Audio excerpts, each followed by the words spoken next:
We've seen Nami Corki before. Into Varus Nico, though. This is a hard lane to play into. Yeah. We see it a lot from Genji and their bottom lane duo. Duro seems to love to play the Nami for some reason. The Corki, though, feels very good. Kind of goes with anything. Looking at a Nocturne, actually, here. They're going to snatch that one up right away. So it is Nocturne alongside of Taliyah and Rumble. It's a lot of dive threat, right? The Nocturne Nico can be so suffocating, especially you're playing into an Enchanter support, you're playing into a Jace. It does mean you're not going to have as much pressure pre-6, but as long as you can just track Owner, make sure he doesn't get any momentum early.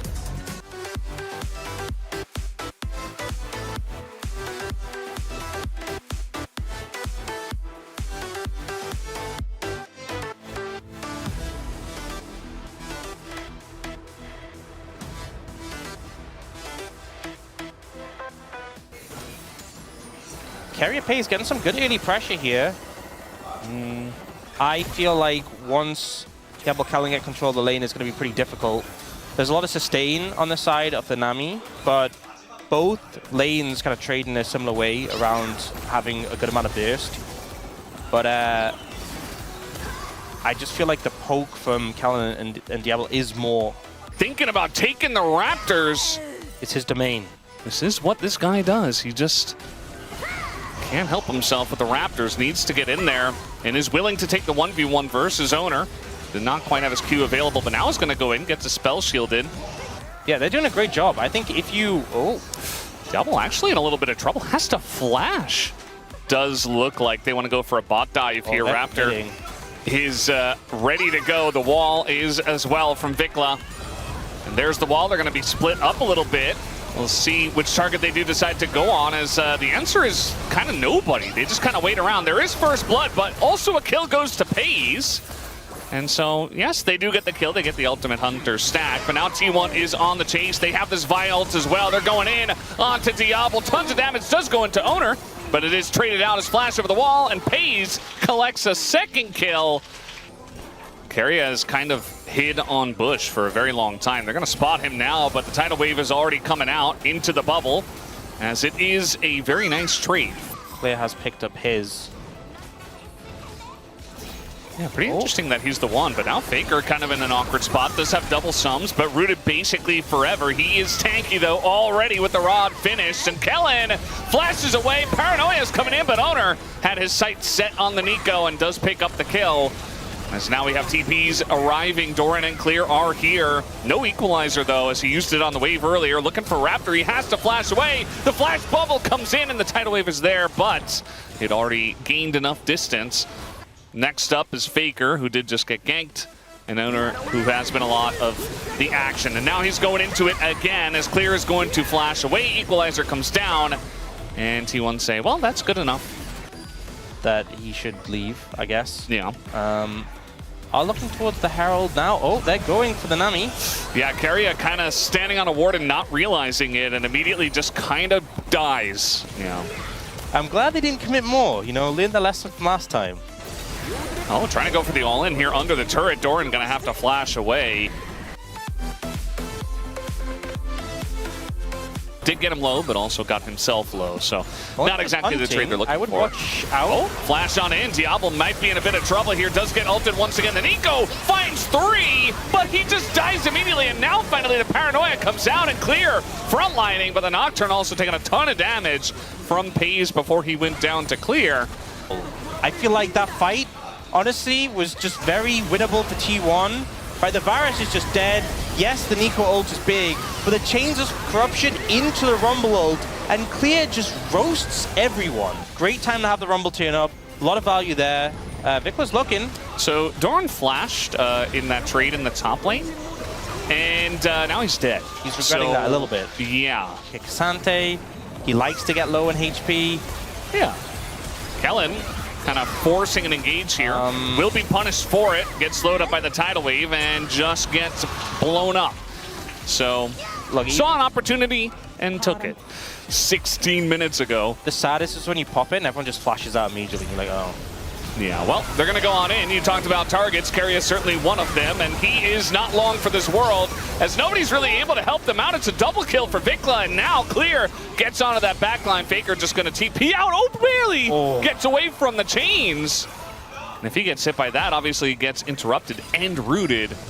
As Vikla looking for more, gets the knockback here on a Doran. I think Doran should be okay, just doesn't want to have to use his flash.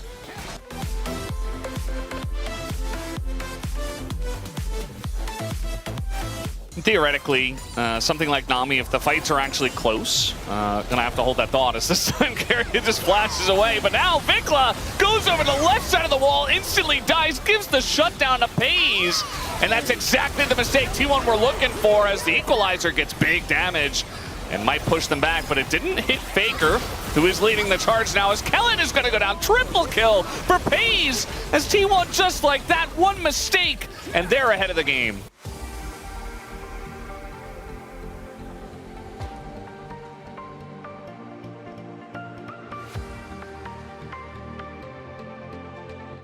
For T1 is in Peyz. As we do have the TP coming in, nice flash there, but the equalizer still going to hit Peyz. Doesn't have his Valkyrie, doesn't have flash, and eventually he will die as they do get him down. And also Owner, who went deep, dies to the Varus. And now it's basically just, okay, a dead Doran, and Faker's like, what happened to my team?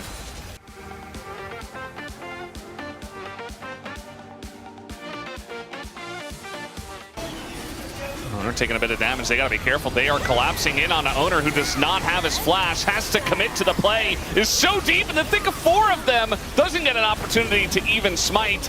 As Clear might be in a bit of trouble here, going face to face with Faker, who is going to actualize and picks up the shutdown. The chase still on. Peyz, full health, is trying to Valkyrie forward and get even more value out of this play. And T1, they are not done with this one. You see the chase is on. Doran on the bottom side here, going to land a big shock blast as well. They take down Vikla.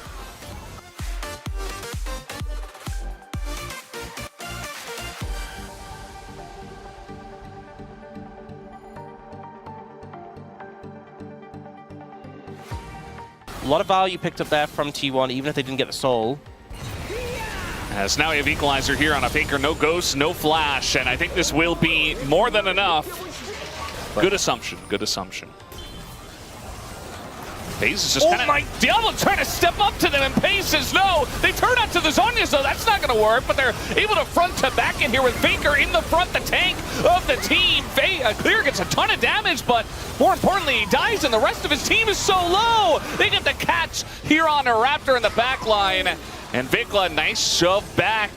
Looks like he might be able to live for now, actually, because of that, but it should be another Baron here for T1. As a unit here, and Peyz finding this great angle, also dodging the chains of corruption and the equalizer. If he got hit, he was just dead. Yeah. But Clear is a one-man army right now. I mean, he's still doing damage with so many threats in his face. Perfectly flashes and Valkyries out of the way. Oh, these Valks are so good. Like, 3 Valks, the Unraveled Earth, because Vikla's approaching a Rabadon's not quite there yet. Oh. Trying to get in onto Doran. That was actually a solo effort from Raptor. That's one concern, though, is not having the ult does make it harder to approach. And maybe T1 call is just to start up, but it's 20,000 HP. And Faker's not dealing damage to it. He's actually fighting with Clear here on the left. And winning. Does do a lot to him. The equalizer also only really going to hit Faker. Meanwhile, we got the G8 procs here as Peyz takes down the Nico, and Raptor bites the dust as well. They were desperate to enter into this Elder Pit, and instead they end up taking a losing fight to BNK. So now T1.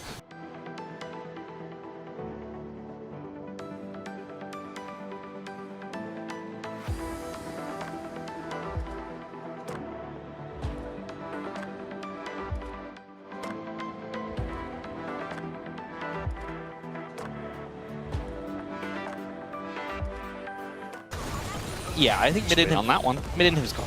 All right, well, they're going to wall in. Faker decides to take the Realm Warp and go towards Vikla. It's a big shield in his face. I mean, he gets low, but they just don't punish. Yeah. And now they have the poke. I mean, Vikla doesn't have a Knight, no Banshees, obviously, so taking a ton from Peyz, who is the raid boss in this game. Has the GA, has the Nami, barrier and flash available. there isn't a lot that he can't do at this point. B&K, I'm sure they're looking for one opportunity to get onto him, but I'm not seeing it right now.